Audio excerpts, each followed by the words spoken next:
உங்கள் ஐஎம் டிவியில் இது நமது சபைகளில் ஒலிக்கின்ற உயிரோட்டும் பாடல்கள். ரெவரண்ட் டாக்டர் இம்மானுவேல் சுந்தர்ராஜன் அவர்களின் அப்பாடல்களுக்கு பலர் பல காலங்களிலே ராகம் தந்து உயிர் ஊட்டினார்கள்.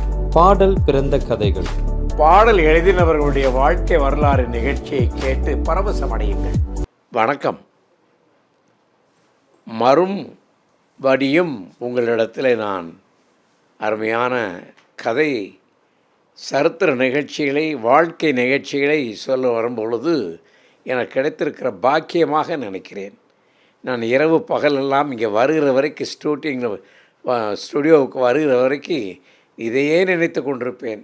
இதையே நான் மறுபடியும் சொல்லி கொண்டிருப்பேன்.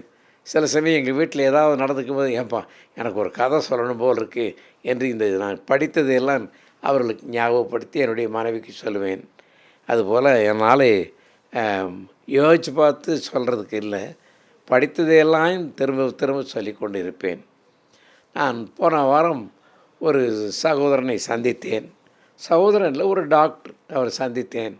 அவர் என்னிடத்துல சொன்னார், நீங்கள் எங்களுடைய ஸ்கூலில் வந்து கதை சொல்லுவீங்க, அப்போது நீங்கள் அந்த சொல்கிறது ருசித்து மனசுக்குள்ளேருந்து இனிப்பாக மகிழ்ச்சியோடு சொல்லுவீங்க. அது நாங்கள் எப்போதும் ரசிப்போம். இன்னும் நான் எங்கள் வீட்டில் சொல்லுவேன், எங்களுக்கு அந்த அங்கிள் வந்து கதை சொன்னார். அது சொல்லி நான் ஏறக்குறைய 30 வருஷம் ஆகிவிட்டது. நான் 92வது வருஷம் அந்த பள்ளிக்கூடத்தில் சென்று கதை சொன்னேன். 2020 வரைக்கும் நான் சொன்னேன். 1992 92 to 2020 அந்த கதைகளை சொல்லி கொண்டிருந்ததை அவர்கள் மறக்கவில்லை. இன்னும் போகிறீங்களா அப்படி கேட்பாங்க. அதுபோல் நானும் மகிழ்ச்சியோடு சொல்ல விரும்புகிறேன். இன்றைய பாடல் வந்து யோயாக்கீம் நயாந்தர் என்கிற ஒரு தேவ மனுஷன் இந்த பாடலை நமக்கு படித்திருக்கிறார், பாடி காமித்திருக்கிறார், பாடி எழுதியிருக்கிறார். அது உங்களுக்கு தமிழில் நான் பாடி காமிக்கிறேன், அது இங்கிலீஷில் சொல்லுவேன். போற்றிடு ஆன்மமே சிருஷ்டி கர்த்தாவாம் வல்லோரை. Praise to the Lord Almighty, the King of creation. இந்த பாடலை எழுதினவர் திரு யோயாக்கீம் நயாண்டர். இது பாடலில் 103ஆம் 150ஆம் சங்கீதங்களை தழுவி எழுதப்பட்ட ஒரு துதி பாடலாகும். இப்பாடலை இயற்றியவர் யோயாக்கீம் நயாண்டர் என்பவர். இவர் ஜெர்மனி நாட்டில் பிரமென் நகரில் 1650ஆம் ஆண்டில் பிறந்தார். இந்த தெய்வ மனுஷனுடைய பிறந்த நாள் அந்நகரில் ஆசிரியர் பள்ளியிலும் உடற்பயிற்சி பள்ளியிலும் பயின்றார். மாணவனாக இருந்தபோது மற்ற மாணவருடன் சேர்ந்து முரட்டுத்தனமான வாழ்க்கை நடத்தி வந்தார்.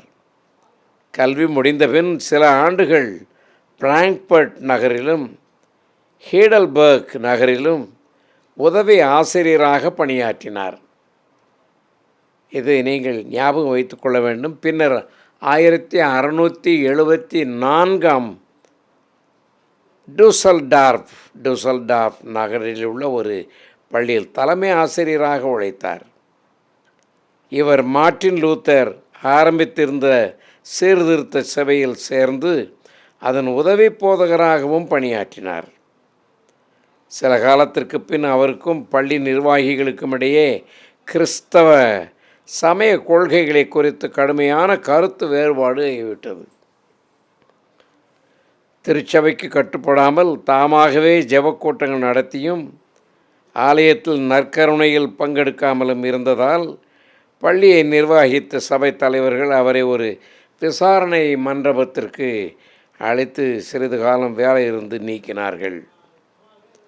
அதனால் அவர் மிகவும் தளர்ச்சியுற்று டூசல் நதிக்கரையில் தனிமையாக உலாவிக் கொண்டிருக்கையில் அருகில் ஒரு குகையை கண்டு அதனுள் சென்று ஆழ்ந்த சிந்தனைக்கு உட்பட்டார்.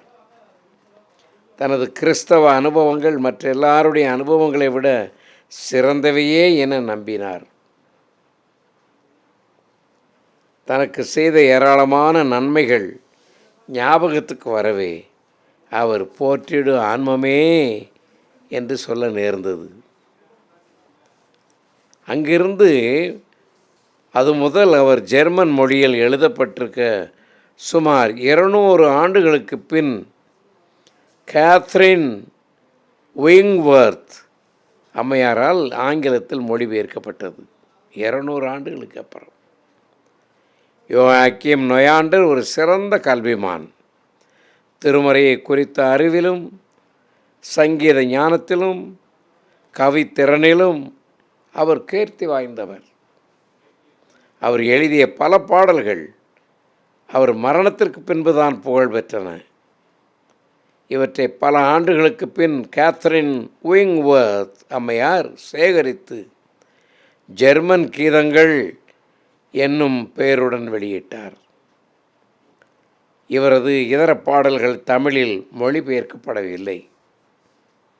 யோவாக்கிம் நொயாண்டர் 1680 ஆண்டு காசநோயினால் டிபி பாதிக்கப்பட்டு தமது 30வது வயதிலேயே கர்த்தரிடம் போய் சேர்ந்தார். ஆனால் அவர் எழுதின அத்தனை பாடல்களும் மக்களிடத்திலே வந்து சேர்ந்தது. இப்படிப்பட்ட தேவ மனுஷனுடைய சத்தியங்களிலே முக்கியமான சில கருத்துக்களை நான் உங்களுக்கு சொல்ல விரும்புகிறேன். நம்முடைய கருத்துக்கள் வேத புத்தகத்திற்கு ஒத்துப்போய் இருக்குமானால் அது தெய்வீக சத்தியங்கள்.